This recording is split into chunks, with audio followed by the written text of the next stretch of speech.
Om Swastiastu, perkenalkan kami dari kelompok 2. Di sini kami akan mempresentasikan hasil diskusi dari kelompok kami terkait laporan pendahuluan pada pasien gagal ginjal kronis.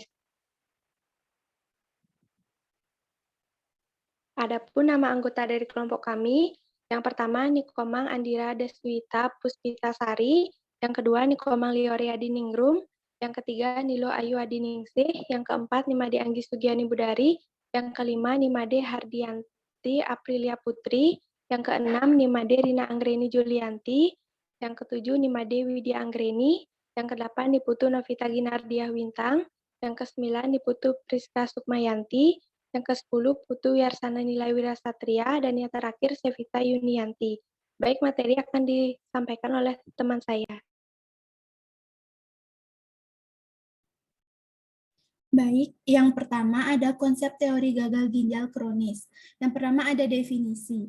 Gagal ginjal kronis atau GGK merupakan gangguan fungsi renal yang progresif dan irreversibel, di mana kemampuan tubuh gagal untuk mempertahankan metabolisme dan keseimbangan cairan dan elektrolit yang menyebabkan uremia. Gagal ginjal kronik disebabkan oleh adanya infeksi pada saluran kemih atau pilonefritis kronis, adanya peradangan pada glomerulus atau glomerulonefritis, penyakit kongenital atau herediter atau penyakit ginjal polikistik, dan penyakit metabolik. National Kidney Foundation atau NKF mendefinisikan dampak dari kerusakan ginjal adalah sebagai kondisi mikroalbuminuria atau overproteinuria, abnormalitas sedimentasi, dan abnormalitas gambaran ginjal. Oleh karena itu, perlu diketahui klasifikasi dari derajat gagal ginjal kronis untuk mengetahui tingkat prognosanya. Yang kedua, ada anatomi fisiologi terkait gagal ginjal kronis. Secara anatomi, ginjal terbagi dalam dua bagian, yaitu korteks dan medula ginjal. Ginjal terdiri dari bagian dalam atau medula dan luar atau korteks. Yang pertama ada bagian dalam atau internal medula. Substantia medularis terdiri dari piramid renalis yang jumlahnya antara 18 sampai 16 buah yang mempunyai basis sepanjang ginjal, sedangkan apexnya menghadap ke sinus renalis. Mengandung bagian tubulus yang lurus, ansa Henle, vasa recta, dan dictus colligens terminal. Yang kedua ada bagian luar atau eksternal atau korteks. Substansia korteks berwarna coklat merah, konsistensi lunak dan bergranula. Substansia ini tepat di bawah tunika fibrosa, melengkung sepanjang basis piramid yang berdekatan dengan garis sinus renalis, dan bagian dalam di antara piramid dinamakan kolumna renalis. Mengandung glomerulus, tubulus proksimal dan distal yang berkelok-kelok, dan ductus colligens. Selanjutnya ada struktur mikroskopik ginjal. Yang pertama ada nefron. Tiap tubulus ginjal dan glomerulus membentuk satu kesatuan, yaitu nefron. Ukuran ginjal terutama ditentukan oleh jumlah nefron yang membentuknya. Tiap ginjal manusia memiliki kira-kira 1,3 juta nefron. Setiap nefron bisa membentuk urin sendiri, karena itu fungsi satu nefron dapat menerangkan fungsi ginjal. Yang kedua ada glomerulus. Setiap nefron pada ginjal berawal dari berkas kapiler yang disebut glomerulus yang terletak di dalam korteks, bagian terluar dari ginjal. Tekanan darah mendorong sekitar 120 ml plasma darah melalui dinding kapiler glomerulus setiap menit. Plasma yang tersaring masuk ke dalam tubulus. Sel-sel darah dan protein yang besar dalam plasma terlalu besar untuk dapat melewati dinding dan tertinggal. Yang ketiga ada tubulus contortus proximal. Berbentuk seperti koil longgar, berfungsi menerima cairan yang telah disaring oleh glomerulus melalui kapsula Bowman. Sebagian besar dari filtrat glomerulus diserap kembali ke dalam aliran darah melalui kapiler-kapiler sekitar tubulus contortus proximal dengan panjangnya 15 mm dan diameter 55 pm. Yang keempat ada ansa Henle, berbentuk seperti penjepit rambut yang merupakan bagian dari nefron ginjal, di mana tubulus menurun ke dalam medula, bagian dalam ginjal, dan kemudian naik kembali ke bagian korteks dan membentuk ansa. Total panjang ansa Henle 2-14 mm. Baik, selanjutnya akan dilanjutkan oleh rekan saya. Baik, selanjutnya tubulus contortus distal merupakan tangkai yang naik dari ansa Henle mengarah pada koil longgar kedua. Penyesuaian yang sangat baik terhadap komposisi urin dibuat pada 9 tubulus contortus. Hanya sekitar 15% dari filtrat glomerulus, sekitar 20 mili per menit, mencapai tubulus distal. Sisanya telah diserap kembali dalam tubulus proximal. Selanjutnya, ductus collagen medula merupakan saluran yang secara metabolik tidak aktif. Pengaturan secara halus dari ekskresi natrium urin terjadi di sini. Ductus ini memiliki kemampuan mereabsorpsi dan mensekresi kalsium. Next. Fisiologi ginjal. Ginjal menjalankan fungsi yang vital sebagai pengatur volume dan komposisi kimia darah dan lingkungan dalam tubuh dengan mengekskresikan zat terlarut dan air secara selektif. Fungsi vital ginjal dicapai dengan filtrasi plasma darah melalui glomerulus dengan reabsorpsi sejumlah zat terlarut dan air dalam jumlah yang sesuai di sepanjang tubulus ginjal. Next. 3. Faktor predisposisi dan presipitasi. Yang pertama yaitu faktor predisposisi. Ada pertambahan usia. Nah, merupakan variabel yang paling penting dalam mempengaruhi penyakit gagal ginjal kronis pada individu. Hal ini dikarenakan semakin bertambahnya usia, maka semakin rentan pula suatu individu terjangkit penyakit seperti gagal ginjal kronis. Yang kedua, obesitas. Hal ini dikarenakan apabila suatu individu mengalami obesitas, maka ginjal akan bekerja lebih keras lagi untuk mengeluarkan sisa zat metabolisme yang tidak diperlukan. Dengan demikian, apabila ginjal bekerja terlalu keras, maka hal itu meningkatkan resiko penyakit gagal ginjal. Next. Yang ketiga, riwayat penyakit terdahulu. Penyakit gagal ginjal kronis dapat terjadi apabila suatu individu memiliki riwayat penyakit seperti diabetes mellitus, penyakit kardiovaskular, penyakit autoimun seperti lupus eritematosus sistemik, infeksi sistemik, infeksi saluran kemih, batu saluran kemih, dan penyakit ginjal bawaan. Baik, selanjutnya dilanjutkan oleh rekan saya.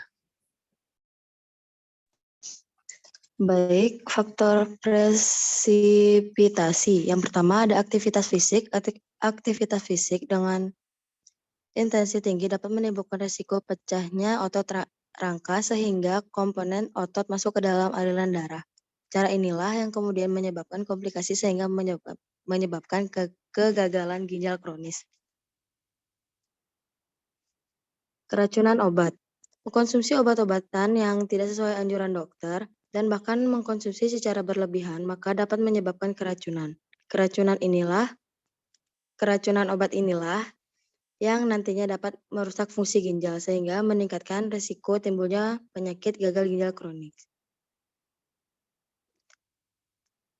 Yang keempat, gangguan terkait gagal ginjal kronis. Etiologi. Gagal ginjal kronis terjadi setelah berbagai macam penyakit yang merusak nefron ginjal. Sebagian besar merupakan penyakit parenkim ginjal difus, dan bilateral. Menurut Prabowo 2014, gagal ginjal kronis sering terjadi menjadi penyakit komplikasi dari penyakit lainnya, sehingga merupakan penyakit sekunder atau secondary illness. Penyebab yang sering ditemukan adalah hipertensi dan diabetes mellitus. Selain itu, ada beberapa penyakit lain gagal ginjal kronis seperti yang pertama, penyakit glomerular kronis atau glomerulonefritis. Yang kedua, infeksi kronis atau pyelonefritis kronis, tuberkulosis. Yang ketiga, kelainan kongenital, polikistik ginjal, penyakit vaskuler, renal nephrosklerosis. Yang kelima, obstruksi saluran kemih atau nefrolitiasis. Yang keenam, penyakit kolagen, sistemik lupus eritematosus. Yang ketujuh, obat-obatan nefrotik atau aminoglikosida. Proses terjadi. Menurut Perhimpunan Dokter Spesialis Penyakit Dalam Indonesia 2008, patofisiologis penyakit gagal ginjal kronik pada awalnya tergantung pada penyakit yang mendasarinya. Tetapi dalam perkembangan selanjutnya, proses yang terjadi kurang lebih sama.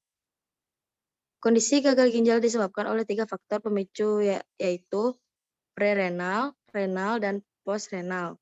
Prerenal berkaitan dengan kondisi di mana aliran darah ke ginjal mengalami penurunan. Kondisi ini dipicu oleh hipovolemia, vasokonstriksi, dan penurunan kardio output. Selanjutnya akan dilanjutkan dengan rekan saya. Terima kasih. Baik, selanjutnya, dengan adanya kondisi ini, maka GRF atau Glomerular Filtration Rate akan mengalami penurunan dan meningkatnya reabsorpsi tubular. Untuk faktor renal, berkaitan dengan adanya kerusakan pada jaringan parenkim ginjal. Kerusakan ini dipicu oleh trauma maupun penyakit-penyakit pada ginjal itu sendiri. Sedangkan faktor fosrenal berkaitan dengan adanya obstruksi pada saluran kemih sehingga akan timbul stagnasi, bahkan adanya reflux urine flow pada ginjal. Dengan demikian, beban tahanan atau resistensi ginjal akan meningkat dan akhirnya mengalami kegagalan. Menurut Prabowo dan Pranata tahun 2014. Kemudian adanya gagal ginjal terjadi setelah berbagai macam penyakit yang merusak massa nefron ginjal yang mengakibatkan laju filtrasi glomerulus atau glomerular filtration rate atau GRF menurun. Next. Kemudian adapun perjalanan umum gagal ginjal kronik melalui 3 stadium. Yang pertama ada stadium pertama, di sini terjadi penurunan cadangan ginjal, ditandai dengan kreatinin serum dan kadar BUN normal, terjadinya asimptomatik, kemudian tes beban kerja pada ginjal, mendapatkan pemekatan kemih dan tes GRF. Kemudian selanjutnya ada stadium 2, di mana di sini terjadi insufisiensi ginjal, ditandai dengan kadar BUN meningkat, yang dimana tergantung pada kadar protein dalam diet. Yang kedua, kadar kreatinin serum meningkat. Kemudian terjadi nukturia dan poliuri karena kegagalan pemekatan. Kemudian ada 3 derajat insufisiensi ginjal. Yang pertama ringan, di mana 40-80% fungsi ginjal dalam keadaan normal. Kemudian sedang 15% sampai 40% fungsi ginjal normal. Kemudian yang terakhir kondisi berat, di mana 2-20% fungsi ginjal normal. Kemudian selanjutnya ada stadium 3, di mana di sini terjadi gagal ginjal stadium akhir atau uremia. Ditandai dengan kadar ureum dan kreatinin sangat meningkat, ginjal sudah tidak dapat menjaga homeostatis cairan dan elektrolit, dan kemudian air kemih atau urin isosmotis dengan plasma dengan BJ 1,010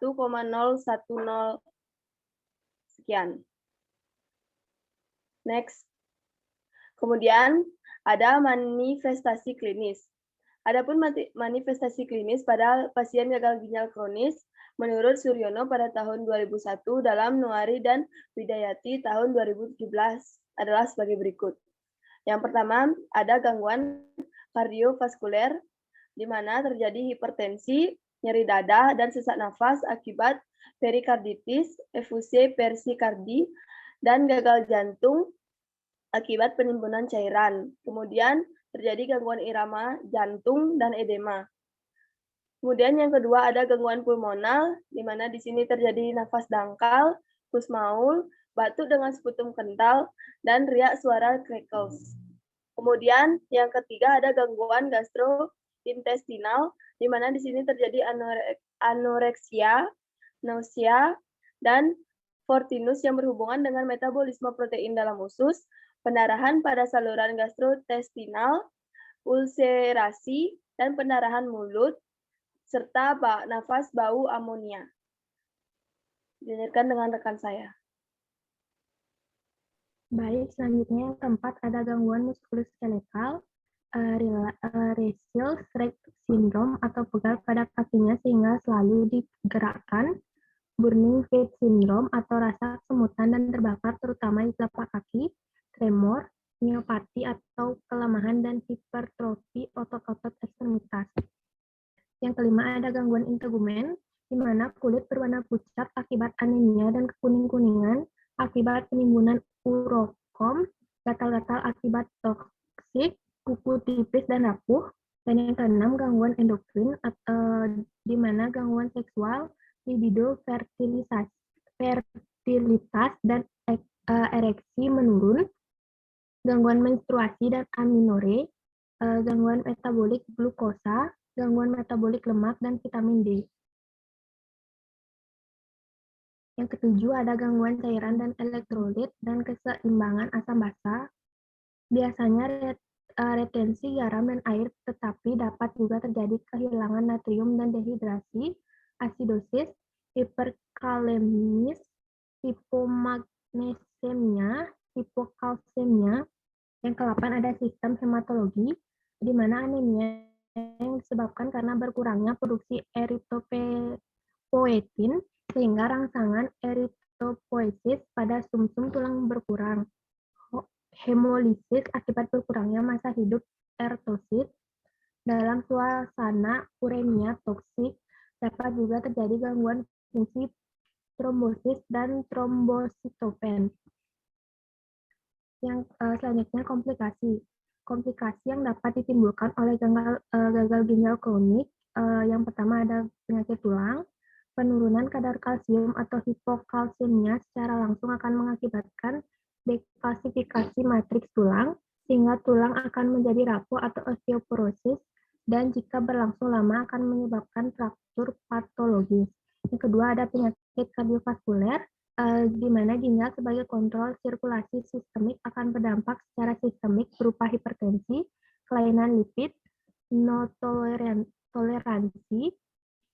toleransi glukosa, dan kelainan hemodinamika atau hipertrofi ventricle kiri. Yang ketiga ada selain dalam fungsi sirkulasi, ginjal juga berfungsi dalam rangkaian hormonal atau endokrin, sekresi eritropoietin yang mengalami defisiensi di ginjal akan mengakibatkan penurunan hemoglobin. Yang keempat, disfungsi seksual. Dengan gangguan sirkulasi pada ginjal, maka libido sering mengalami penurunan dan terjadi impotensi pada pria. Pada wanita dapat terjadi hiperprolaktinemia. Yang kelima, pemeriksaan diagnostik atau pemeriksaan penunjang. Pemeriksaan diagnostik pada sistem ginjal menurut Priscilla Lemon 2016 yang pertama ada hemoglobin, di mana pemeriksaan darah ini digunakan untuk memeriksa kadar protein yang ada di dalam sel darah merah. Nilai normalnya untuk pria 14-18 gram per desiliter dan untuk perempuan 12-16 gram per desiliter. Yang kedua, albumin, di mana pemeriksaan darah ini digunakan untuk memeriksa fungsi organ ginjal dengan nilai normalnya 3,4-5,4 gram per desiliter. Yang ketiga, nitrogen urea darah atau BUN. Pemeriksaan darah ini mengukur urea dengan nilai normalnya 5-25 mg per desiliter. Baik, untuk selanjutnya akan dilanjutkan oleh rekan saya. Yang keempat yaitu kreatinin atau serum. Pemeriksaan darah ini digunakan untuk mendiagnosis disfungsi ginjal. Kreatinin ini adalah sisa pemecahan protein yang diekskresikan oleh ginjal. Perbandingan nilai normal BUN atau kreatinin yaitu 10 berbanding 1 dengan nilai normal serum 0,5 hingga 1,5 ml per desiliter. Yang kelima, diuretik kreatinin. Pemeriksaan urin 24 jam untuk mengidentifikasi disfungsi ginjal dan memonitor fungsi ginjal dengan nilai normal 85 hingga 135 kali per menit. Dan yang keenam adalah cystatin C. Pemeriksaan darah ini dapat digunakan untuk alternatif pemeriksaan kreatinin guna melakukan screening dan memonitor ginjal pada orang yang diduga mengalami penyakit ginjal. Cystatin C merupakan inhibitor berkoordinasi sistem yang disaring oleh ginjal. Yang ketujuh yaitu CT scan ginjal. CT digunakan untuk mengevaluasi ukuran ginjal, tumor, abses, massa suprarenal, dan obstruksi. Yang kedelapan, sitomatogram, CMG, sitomatogram atau sitogram berkemih. Pemeriksaan ini dilakukan untuk mengevaluasi kapasitas kandung kemih dan fungsi neuromuskuler neuron kandung kemih. Yang ke-9 yaitu DVR terukur atau estimar DVR. DVR terukur dianggap sebagai cara yang paling akurat mendeteksi perubahan fungsi ginjal. Nilai normal 90 hingga 120 ml per menit. Yang ke-6 yaitu pelaksanaan medis. Yang pertama yaitu terapi konservatif. Tujuan dari terapi konservatif adalah mencegah memburuknya ginjal secara progresif, meringankan keluhan-keluhan akibat akumulasi toksik asetemia, memperbaiki metabolisme secara optimal, dan memelihara keseimbangan cairan dan elektrolit. Peranan diet. Terapi diet rendah protein atau DRP menguntungkan untuk mencegah atau mengurangi toksik asetemia. Tetapi untuk langkah utama dapat merugikan terutama gangguan keseimbangan negatif nitrogen. Yang kedua yaitu kebutuhan jumlah kalori. Kebutuhan jumlah kalori sumber energi untuk GGK harus adekuat dengan tujuan utama yaitu mempertahankan keseimbangan positif nitrogen, memelihara status nutrisi dan memelihara status nutrisi dan gizi. Yang ketiga adalah kebutuhan cairan. Bila urian serum lebih dari 150 mg persen, kebutuhan cairan harus adekuat supaya jumlah diuresis mencapai 2 liter per hari. Dan yang keempat adalah kebutuhan elektrolit dan mineral. Kebutuhan jumlah mineral dan elektrolit bersifat individual tergantung dari LFT dan penyakit ginjal dasar underlying renal disease. Lanjutnya dinyanyi oleh teman saya.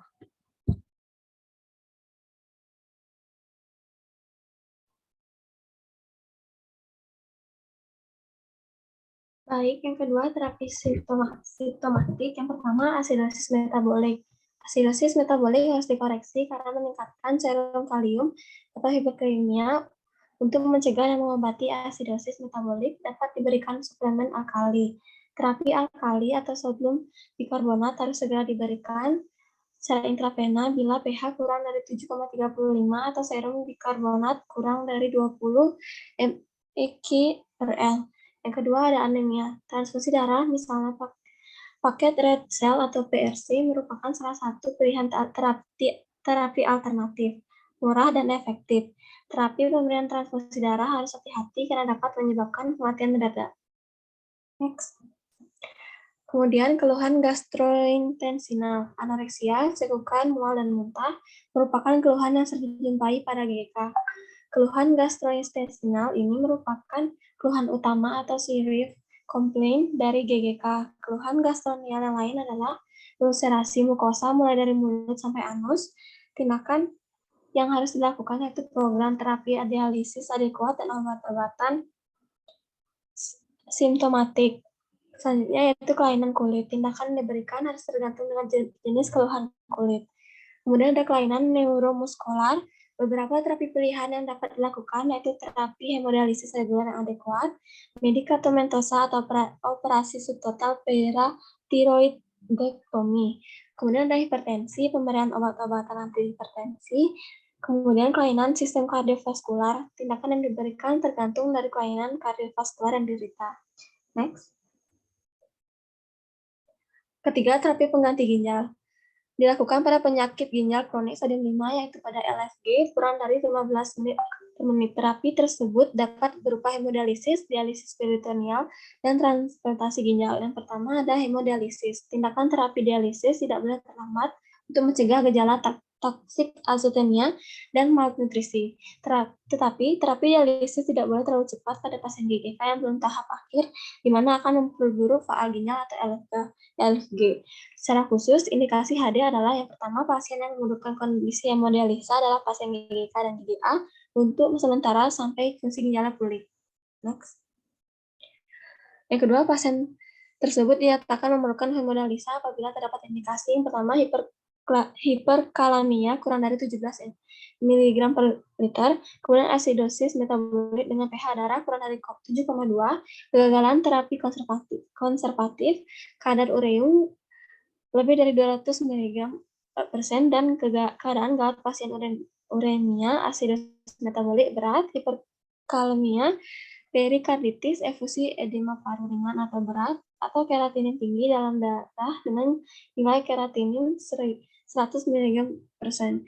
Kemudian kelebihan cairan dan mual dan muntah hebat. Selanjutnya akan dilanjutkan oleh rekan saya. Baik, yang kedua ada dialisis peritoneal. Akhir-akhir ini sudah populer continuous ambulatory peritoneal dialisis atau CAPD di pusat ginjal di luar negeri dan Indonesia. Indikasi medik CPAD yaitu pasien anak-anak dan orang tua umur lebih dari 65 tahun. Pasien-pasien yang telah menderita penyakit kardiovaskular, pasien-pasien yang cenderung akan mengalami pendarahan bila dilakukan hemodialisis, kesulitan pembuatan AV suntik, pasien dengan stroke, pasien dengan gigi T atau gagal ginjal terminal dengan residual urin masih cukup, dan pasien nefropati diabetik disertai komorbidity dan komortality. Indikasi non-medik yaitu keinginan pasien sendiri, tingkat intelektual tinggi untuk melakukan sendiri atau mandiri, dan di daerah yang jauh dari pusat ginjal. Yang ketiga ada transplantasi ginjal. Transplantasi ginjal merupakan terapi pengganti ginjal, anatomi, dan faal. Pertimbangan program transplantasi ginjal yaitu yang pertama, cangkok ginjal atau kidney transplant dapat mengambil alih seluruh atau 100% faal ginjal. Sedangkan hemodialisis hanya mengambil alih 70-80% faal ginjal alamiah. Yang kedua, kualitas hidup normal kembali. Yang ketiga, masa hidup atau survival rate lebih lama. Yang keempat, komplikasi. Biasanya dapat diantisipasi terutama obat imunosupresif mencegah reaksi penolakan. Yang kelima, biaya lebih murah dan dibatasi. Selanjutnya, tinjauan teori keperawatan. Yang pertama ada pengkajian.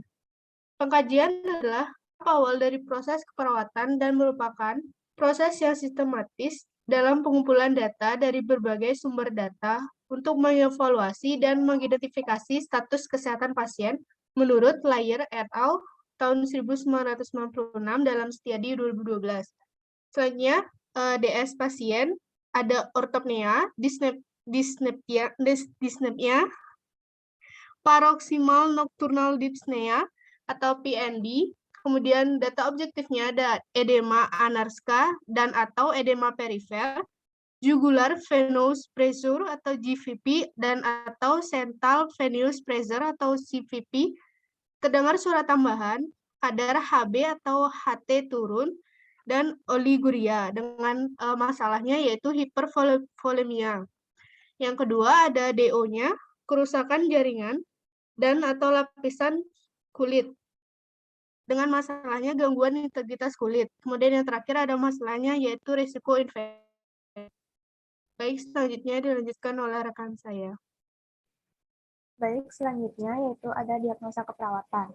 Kemungkinan diagnosa yang mungkin muncul pada klien dengan gagal ginjal kronik yaitu yang pertama, hipervolemia berhubungan dengan gangguan mekanisme regulasi, kelebihan asupan cairan ditandai dengan dyspnea, jugularis venous pressure, dan central venous pressure yang meningkat. Kemudian yang kedua, gangguan integritas kulit yang berhubungan dengan kelebihan volume cairan, perubahan sirkulasi ditandai dengan kerusakan jaringan atau lapisan kulit. Kemudian yang ketiga ada risiko infeksi berhubungan dengan penyakit kronis dan imunosupresi. Kemudian yang ketiga ada perencanaan. Yang pertama prioritas diagnosa keperawatan yaitu ada hipervolemia, gangguan integritas kulit, dan risiko infeksi. Selanjutnya yang kedua ada rencana asuhan keperawatan. Yang pertama yaitu hipervolemia. Rencana tujuannya yaitu setelah dilakukan tindakan keperawatan selama 3x24 jam, diharapkan keseimbangan cairan meningkat. Kemudian ada pun kriteria yang dihasilkan, kriteria hasil yang diharapkan yaitu asupan cairan meningkat, dehidrasi menurun, denyut nadi radial membaik. Kemudian rencana tindakan yang A, identifikasi penyebab hipervolemia rasionalnya kemudian yang B, batasi asupan cairan dan garam rasionalnya untuk menjaga cairan tidak bertambah parah. Kemudian yang ajaran rasionalnya untuk membatasi cairan yang akan menentukan berat badan ideal, haluan urin, dan respon terhadap alergi. Kemudian yang D, kolaborasi pemberian diuretik rasionalnya untuk meningkatkan diuresis cairan yang terakumulasi.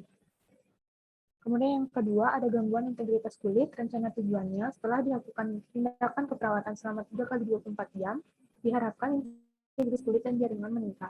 Adapun kriteria hasil yang diharapkan, yang pertama, kerusakan jaringan menurun, kerusakan lapisan kulit menurun, dan nyeri menurun.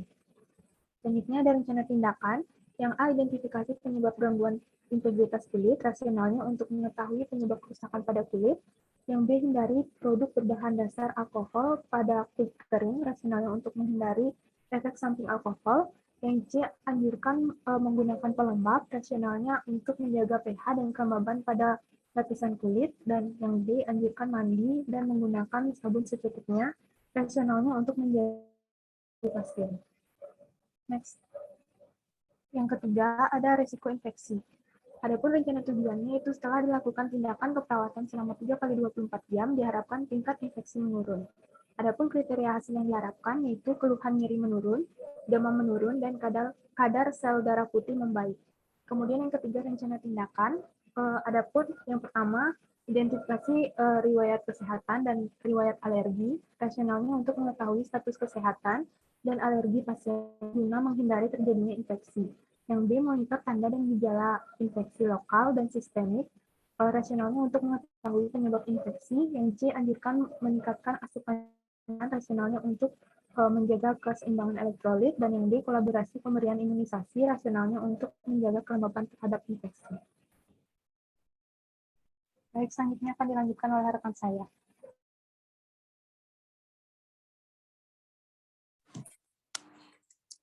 Empat, pelaksanaan. Implementasi keperawatan adalah serangkaian kegiatan yang dilakukan oleh perawatan untuk membantu klien dari masalah status kesehatan yang dihadapi ke status kesehatan yang baik, yang menggambarkan kriteria hasil yang diharapkan.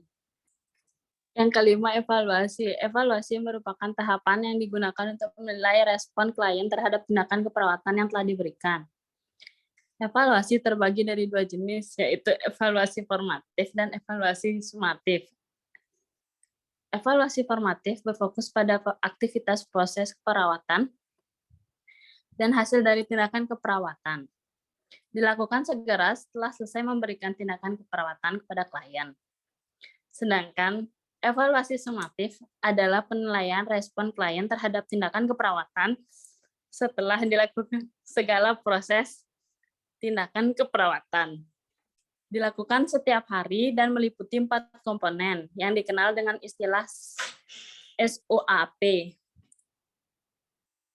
yakni subjektif atau respon verbal klien terhadap tindakan, objektif atau respon nonverbal, hasil dari tindakan dan data hasil pemeriksaan, analisa data, atau menyimpulkan masalah masih tetap ada, berkurang, atau muncul masalah baru. Dan perencanaan adalah perencanaan atau tindakan yang akan dilakukan selanjutnya berdasarkan hasil analisa yang dari respon klien. Evaluasi yang diharapkan dari pasien dengan penyakit ginjal kronis yaitu A, tidak terjadi kelebihan volume cairan. B-nya, tidak terjadi kerusakan pada kulit atau integritas kulit terjaga. Yang C, terbebas dari tanda dan gejala infeksi.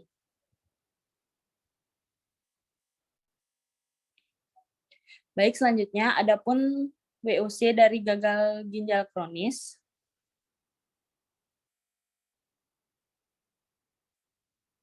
Baik, selanjutnya saya akan kembalikan pada moderator. Baik, sekian presentasi dari kelompok kami. Mohon maaf apabila ada kesalahan kata. Akhir kata, kami ucapkan terima kasih dan Om Santi Santi Santi Om.